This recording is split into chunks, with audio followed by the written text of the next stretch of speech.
Hello, Doc Bryce here.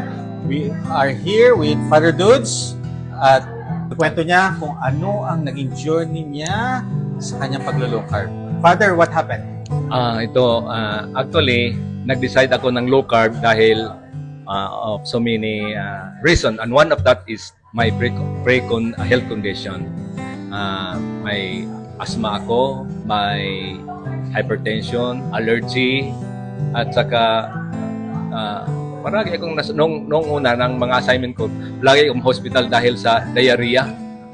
Ngayon, nawala ng lahat. Si Doc talaga ang nakapaghinto ng aking medication, lalo na sa hypertension. So, sabihin niyo sa taga Mindanaoans. Mga taga Mindanao, labi na sa Bukidnon. Ako si Father Dos Mingis. Kailan mo mo sa ako, no? Halos taga Bukidnon. Ang maayo yun ang mag-low carb. Is a new lifestyle na siya, no? Magko siya nga lifestyle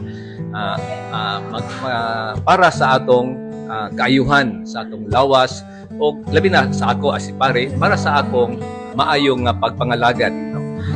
Dili pwede nga ako magmasakiton aron ko makalagad kay ako ang alagaran.